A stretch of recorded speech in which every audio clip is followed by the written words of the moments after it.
All right, welcome to the weekly Muskogee Creek Nation press briefing.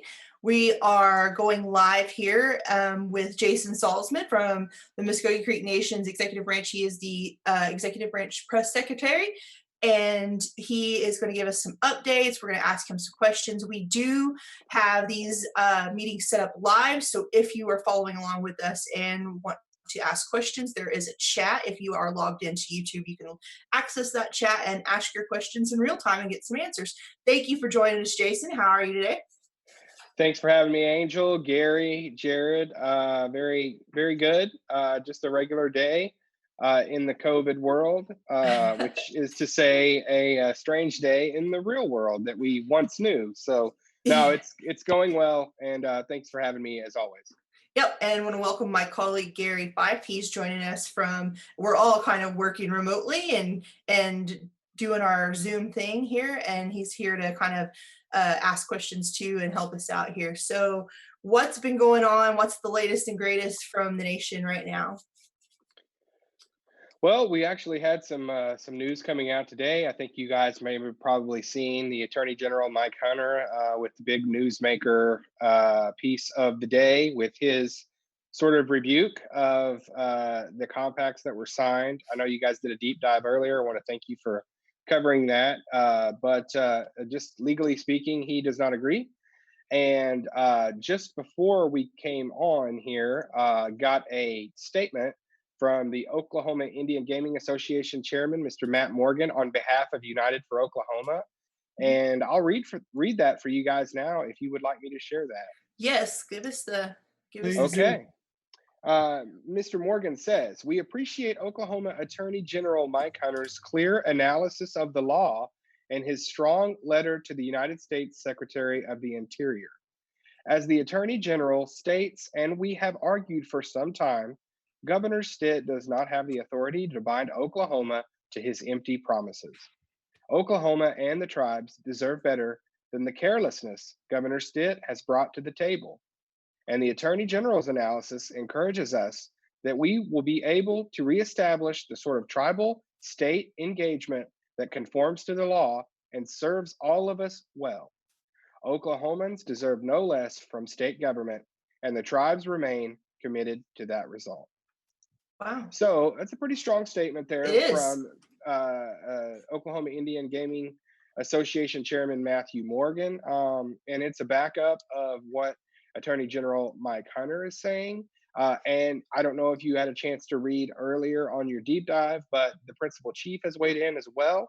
And the principal chief's statement was, look, we believe in sovereignty, and because of that, we totally, wholeheartedly agree that tribes have the right, and we encourage them to do what they see is best for their citizens and what they see is a best fit for their tribal nations. But right now, we're still united for Oklahoma, and we're still holding out for something better and for something that we believe is more legal and equitable than what we've seen come out. So that is the tribe stance. We are in lockstep with what Attorney General Hunter has said, from what Chairman Morgan has said, and what United for Oklahoma is saying. So we feel good about our stance in this. Yeah, we kind of touched base on some of that information that was put out by Hunter, and then we even kind of shared too the letter from McCall to Governor Stitt, and now hearing this statement from OIGA is it's pretty clear drawn lines of where everybody stands, I think, and I think it's pretty uh, really conscious of sovereignty that the Muskogee Creek Nation has taken this stance that we aren't going to, you know, pull any punches or go after anybody who is trying to do the best for their people. That's kind of where we all are kind of sitting. It's just that we're choosing, it seems like, to go that route of United for Oklahoma and presenting that collective front. And Judge Moore had a lot of good things to say about that kind of collective and unified front that we've been putting on. I really think that had this not been a thing, we would be having a much different conversation right now. So Yeah. very good information. Gary, do you have any questions for Jason? Yeah, has the chief expressed any attitude towards the governor? I mean, the guy has setting up to lock horns with tribes all over the country, and some of it doesn't sound very good. Has he had any reaction? I mean, obviously, Stitt's not going to be a very popular person around here, but has he expressed any other feelings about it? Thanks for the question, Gary. I mean, I know a lot of people out there would like to see, or would expect to see, I guess would be the better term there. Would expect to see some sort of conflict, a public fight, if you will. But our stance has been from the beginning that we were never adversarial. It was the governor that, unprovoked, uh, was just adversarial out of nowhere on this issue. In fact, we've always wanted to negotiate. The tribes have even said, "Look, we'll renegotiate the rate. We don't want to blow up the compact and start over from the beginning." In fact, the law says that it does renew. We totally stand on that and believe in that. But from the beginning, we haven't wanted to be adversarial.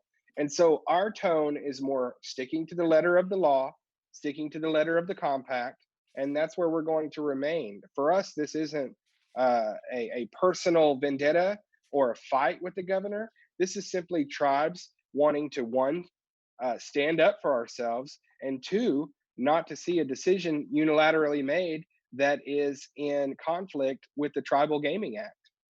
I know Chairman Morgan has gone on the record several times about that, desire and want to, negotiate if that's what it comes to. It wasn't never like he said. I think we had a press, briefing in, River Spirit some months back where he said it wasn't from a place of, "We don't want to come to the table," it's, "We want to come to the table with an equitable exchange for both sides," and so I think that's where, the message I was kind of processing from OIGA is that if you want us to come to the table with more money and more fees, then what do we get in return for that? Because this is an industry that almost exclusively the tribes support in this state, and it kicks quite a bit of money into necessary programs that benefit all people. So Yeah. that's pretty understandable. Um, Gary, do you have any more on Yeah, gaming before? one more question in the same line as the first one there. Uh, it looks like people are kind of holding back a bit, but the governor has taken some actions in the past that were not, let's say, more friendly. Let's call it that. Discussions of using outside contractors and gaming people to come in, using some of the gaming revenues that we have sent to the state to pay for these guys. And so far, as this thing has moved along, not talk about wanting to maybe alleviate the situation. Has the chief and the AG here talked about what might happen if it does go south even further? I mean, are they willing to well, let's call it fight back if it gets to that point? I think that, to answer that question, I think the Attorney General, Mr. Roger Wiley, and the chief both sort of realize what we're dealing with right Hmm. now. To this point, we haven't seen any back off. In fact, we've seen more defiance, I think you would say, as far as sort of, this is our stance. We're not budging. We're not going to listen to anything. And in fact, there was never anything, you know when I said there was no negotiation, uh, as we said, we were just sort of blindsided by the adversarial tone, or just the bringing up of the issue. Um, I think they both realize that at the law, though, is on our side. Right. And there's some pretty, when you talk about Attorney General Mike Hunter and House Speaker Charles McCall, you're not talking about lightweights here. You're Right. talking about people that have very strong influence, and rightfully so, in the state of Oklahoma because of the positions that they hold. We believe in checks and balances and how government works and how the legislature and the executive offices are supposed to work hand in hand, not always agreeing, but there is a respect for what the legislature brings, what they can weigh in on. And when we say unilateral, that's what we're talking about. We don't want to see something where there's just one person making the decisions and everything. And I think that's something that the legislature in Oklahoma, specifically Speaker McCall, has not been uh, too fond of, is the fact that this seems to be a move that's it being made and sort of circumventing their part in the process. And I think a lot of our legislators recognize the impact of tribes. They see that 2.8 billion to the state. They know it's a viable industry, and they know that these roads in small communities, these jobs that are being created in rural communities, and these Oklahomans that are provided for in all of these small communities, there's a real value there. And I think that they are standing up for some of their constituents, some of their partners that are these tribes in these areas. And so we feel good about the fact that we don't really have to mess around and muddy up in politics and getting in political fights and things like that. We have the law on our side, we feel, and we have the agreements that are right there in black and white, and we feel good about our position, like I said before. Has the chief talked to either the House or the Senate leaders yet? No, the chief has not spoke with the House or Senate leader in the state of Oklahoma directly. We sort of in the United for Oklahoma coalition have had discussions amongst one another. There's certainly top level officials that are having those discussions with United for Oklahoma people, OIGA chairman. But right now, I think you would all agree that these chiefs have a lot more on their plate than this fight with the governor, with their own respective tribes and their own respective gaming issues that we're seeing right now as a result of COVID-19. I kind of wanted to just interject like one viewpoint, and someone mentioned this to me the other day when we were having just kind of a conversation, kind of picking each other's brains about gaming. And this person said to me that they felt like what the governor was doing right now would be kind of, especially with taking two people or two entities out of this group of a coalition and offering them something, felt like predatory lending, kind of in a sense, like taking advantage of this really unsure and scary place that we're all in, and then offering them this kind of carrot. And so I thought that was kind of an interesting take on it. We do have some questions popping up Yeah, I saw those. into the chat. Yeah. One of them says, does the Muskogee Creek Nation agree with Secretary Copeland's recent comments supporting ending federal unemployment insurance? And is he still chairman of the One Fire Holding Company? Okay, So, I'll answer those one by one. No, okay, he's not still the chairman of One Fire Holding Company. okay. And the Muskogee Creek Nation, uh, unemployment insurance is something out of our purview. We have no say over that whatsoever. Mhm. At the same time, I think that may be another instance where somebody says something that's really not uh, qualified or in a position to say that they can end unemployment insurance. That's a decision that's going to be a lot more than just one person. So we'd have to say that see how that plays out, but it's really outside of the Muskogee Creek Nation. Uh, I guess you could say business to get into unemployment insurance, and to really to answer the second question down there too, that says if the state decides to end federal unemployment benefits early, could the Muskogee Creek Nation step in to assume the program and continue to administer it to eligible citizens? That's something that again, that's totally out of the purview of Muskogee Creek Nation business.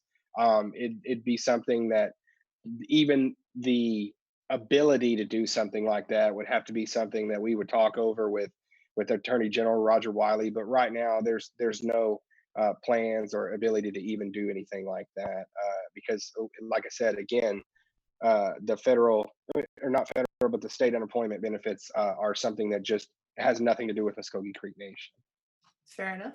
I had a couple of Gary, did you have anything before I cut you off earlier?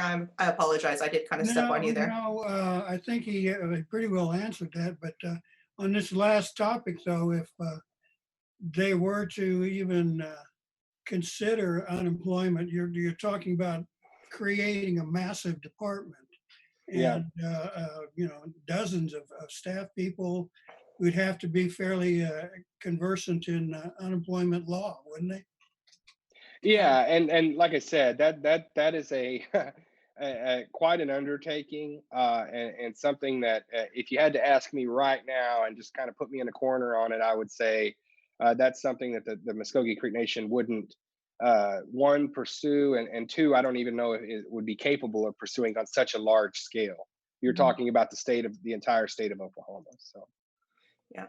I was chatting with a citizen earlier in the week, and they were kind of asking about whether or not I had noticed any widespread problems on the unemployment topic. And one of the things that we've all kind of, anyone who's ever dealt with unemployment is having troubles with right now is that whole situation of getting approved. And, we had different things come through the state saying that it was supposed to be, or state or and the federal level saying they were going to make it more accessible. And then I know many citizens are probably just like my family is right now, who have any kind of ties to the oil industry.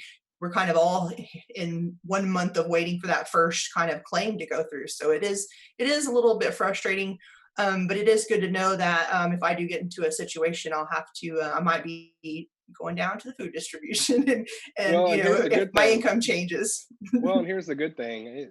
This whole situation allows me to point out the fact that the Muskogee Creek Nation, we're, employees, we're still paying our employees, and we're still paying Muskogee Creek Nation casino employees. And you're talking nearly 3,000 employees right now. And that's another thing, Oklahoma. That's 3,000 people we're taking care of right now through this crisis that you're not having to worry about.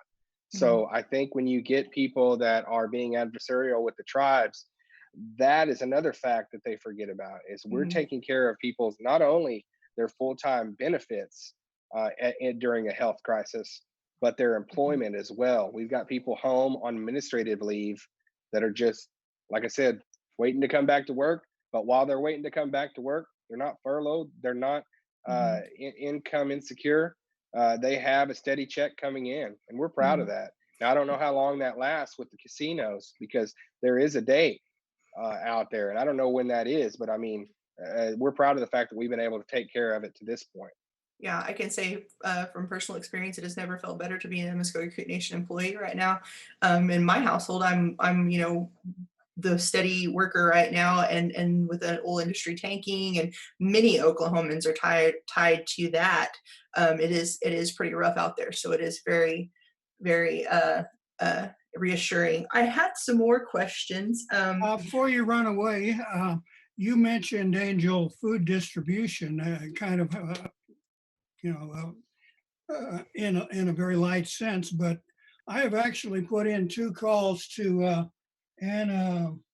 Um, Sterner, I forgotten her name. I don't have Anna my phone. Sterner, the Yes, manager thank of you. the food distribution program. Yes. Those calls have not been returned yet, but I am curious on as to whether or not our citizens are using food distribution now that many of them have been furloughed and out of work. You see pictures of lines of dozens and dozens of cars lined up in different places around the country, and I'm wondering if there is any effect here on our food distribution program. I know it is federal, but I'm curious, so perhaps you could put a bug in her ear for me, or, unless you got some information. Yeah, our food distribution program has really been able to stay right above water with this crisis going on because we've had so many different departments helping out. Even from your own very department there, Muskogee Media, got some employees over there helping out with the shopping, taking it out to the cars, bringing the cars through, everything like that. We have had uh, to adjust. And I just put out a video about a week ago about the new structure at food distribution, and I would encourage you to go watch that if you get a chance, Gary. It's got some Yeah, good information in there about that. It's on the Muskogee Creek Nation YouTube channel, and if you just okay. go and see Muskogee Creek Nation food distribution adjust to COVID-19, it's right there in the title. It's just basic information on how they've changed their process and what they're doing at this time. It's all phone in orders, and then the phones are they take the order, they go shop for them, they get it ready, they give them a time to come in, they take the food out, and they've really been able to, without much interruption, keep the food distribution rolling. We had to have Coweta shut down for a little bit, but I'm proud to say that Coweta is back open now. And got that up and running, and that's just one more site to where people weren't having to centrally come to Altmulgee, and that's also taken a little bit of the strain off of the phone system. And Gary, I imagine that may be a reason why you're having a hard time getting through or getting back, is because their phones are just so jammed up at this time. They've got 3 people and 3,000 people that they service, so they've got 3 people handling that phone system right now. They're very short staffed, but kind of piecing everything together to just make sure that they can still get those food orders out and everything like that. But what Anna and them have found is that they're able to still service their clients. And one of the things that Anna shared with me is that they've actually had a lot of people call in orders and not come pick them up. So they're actually maybe doing a little bit too good of a job right now, because they No. have the bags and sacks of food ready for people to come pick up, that just don't come get them. Actually, the last time I talked to Anna, she was talking about how they were dealing with the network outage too, and that was kind of putting an interruption in their program. Getting them back up and running has been a real big positive, and also Anna's program, as I said, we've got a lot of volunteerism right there. We've got a lot of people from Elderly Nutrition helping out, Muskogee Media helping out. And so that's good to see. That's part of that one Muskogee, all in this together type of thing. But they've been able to really roll that program out with little interruption, and that was one of our main concerns. That was one of our areas that we prioritized, was food distribution, and so we've been pretty happy that there's been minimal interruption there. It's not perfect, but it's not nearly as bad as it could have been when we were looking at a grim situation when we first started.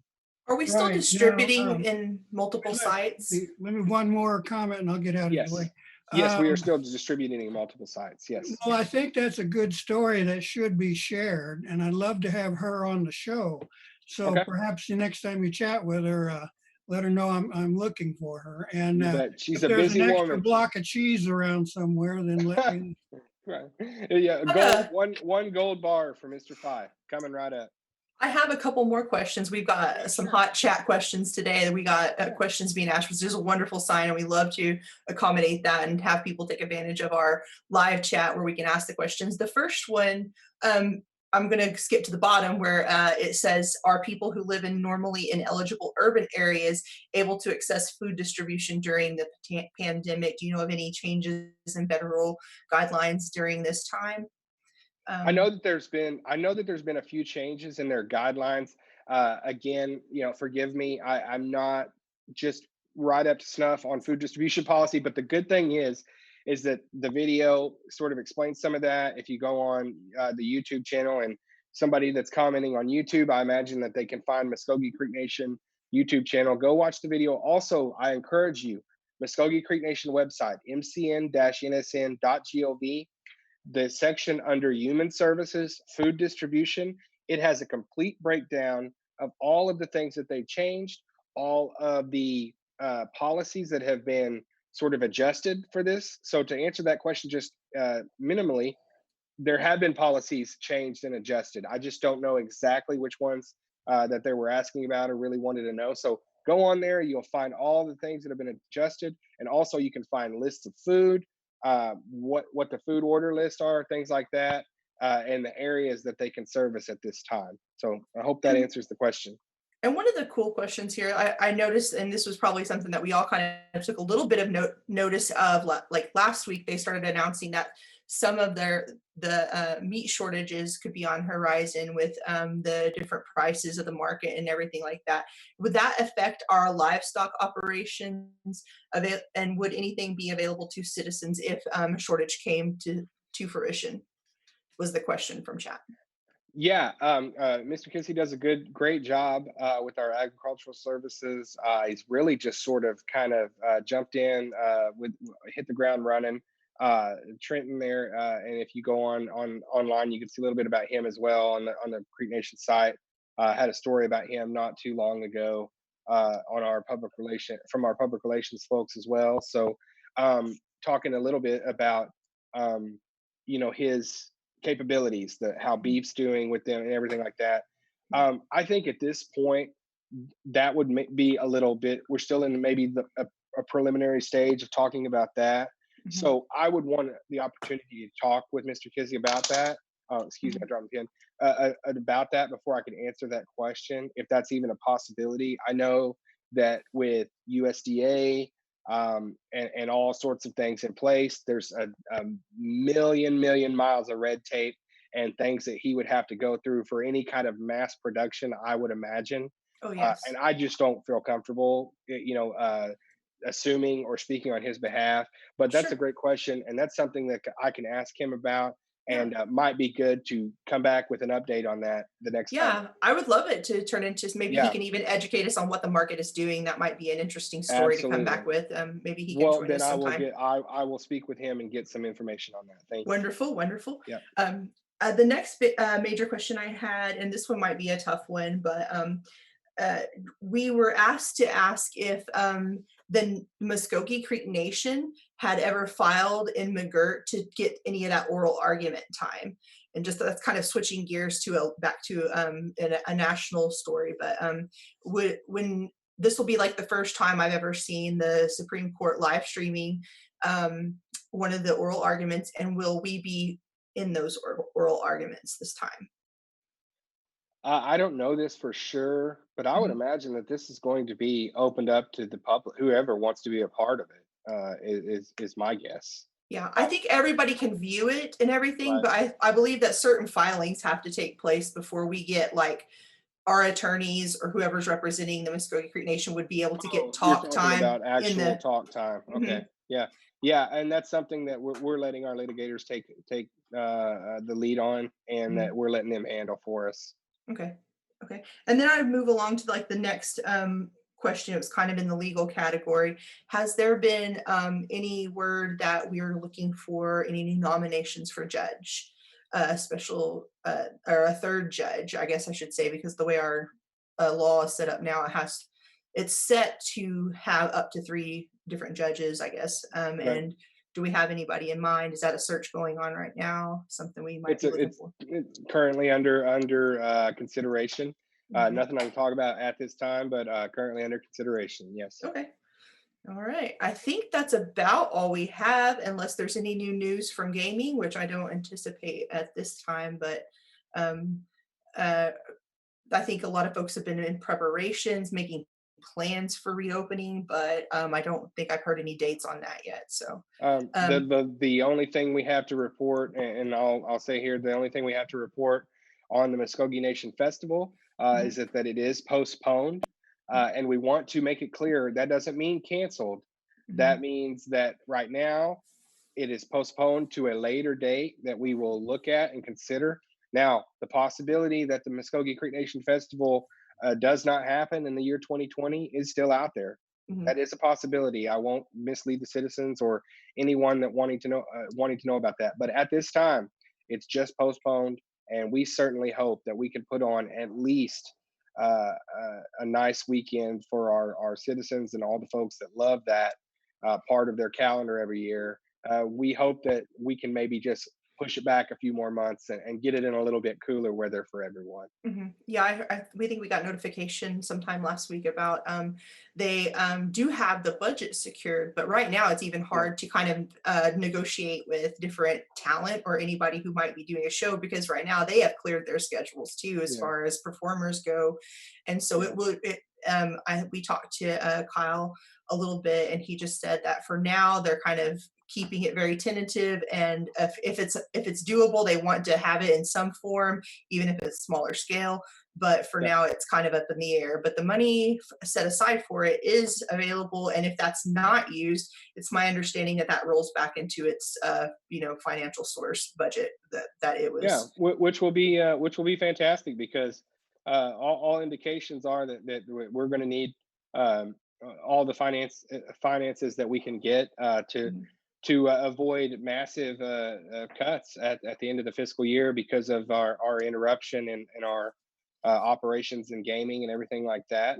There's just no way around it. We're going to be looking at some budget cuts, and so that would be great to be able to take from different sources that maybe we weren't expecting and get that in. So what would be great is we could get this CARES Act funding here at Creek Nation, and Yeah, hopefully we're getting getting that done because we've seen some good developments here in the last few days, resulting in some I of that and everything. just got a statement from a different tribe, and they issued a statement um, regarding the distribution of coronavirus relief dollars to tribal nations, and they're commenting on the release of 4.8 billion in relief funds. And I guess they are. Is that? I'm always a little bit confused. Is that the same thing as the CARES Act? Is this a different pot Yeah, of no, money? that is, and Okay. they're going to kind of segment it, get it out first. 4.8 billion. The good Mhm, news for tribes like the Muskogee Creek Nation is mhm. that first allocation, that 4.8, is going to be population based, Oh, and good. we're the fourth largest tribe in America, so that's good Yeah. news for us big guys, and that's wonderful. And then some good news for smaller tribes is the secondary allocation that will be coming out will be sort of tribal employee based. So Okay. that's really good news for smaller tribes. So I think couple of wins there today in Indian country. Really nice to see, and along with some other wins as far as the ruling from the judge that we talked about too. Talking about the exclusion of corporations. This is about Mhm. nations, not corporations. Right. Hope everybody liked that little hashtag I came up with there. But Yes. shameless plug, but it is, and so we've seen a few wins this last week and a half and with Indian country. And my take on that is let's see them keep coming, bring those wins. We're ready to see some positive news, and I think we are seeing positive news, and we're trying to keep the ball rolling here at Muskogee Creek Nation the best we can while dealing with COVID-19. So, One of our subscribers here has commented that if we can't have the festival, maybe we can go bigger and better next time. And I'm like all about oh, that. absolutely, I Maybe we agree can get 100%. Metallica. Well, yeah, little Saint Anger out at the Clock Talks Omniplex, maybe. I don't know. Well, I wanted to take a brief second to congratulate you on a really great headline quote that you got this last week with the ABC news story on Oh, gaming, and I have to do a shameless plug for my homies here who so um well, but I was thanks. pretty proud of that, and I think that's all the questions I have, and I'm kind of checked Got them all one off. final. Okay. We've just seen a message from the chief's office around the commission of executive officers, Yes, and I sir. don't see the word acting there anywhere. So is this his permanent cabinet? Is that Uh, topic dealt with now? that is not the permanent cabinet. That may be something where we might need to see if that was just omitted or anything like that. But I don't think I'm speaking out of turn here for chief. That's not anything finalized as far as cabinet positions. So I think we're still acting as far as who are in the acting positions. I haven't seen that, so I need to probably take a look at that again. I'm sorry. How No has the problem. interview process gone? The interview process has been, it's been pretty. It's been a lot for them because, like I said, he had over 100 interviews, Mhm. and Chief Hill said, "Everybody, come on, come one, come all," and we want to get the absolute best, most qualified person, and to do that, we're going to throw a lot of stuff on the wall and see which one sticks. Not that we're throwing anybody up against the wall, but that was a little just a figure of speech there from me. But no, to answer your question, Mr. Fife, I'm sorry there.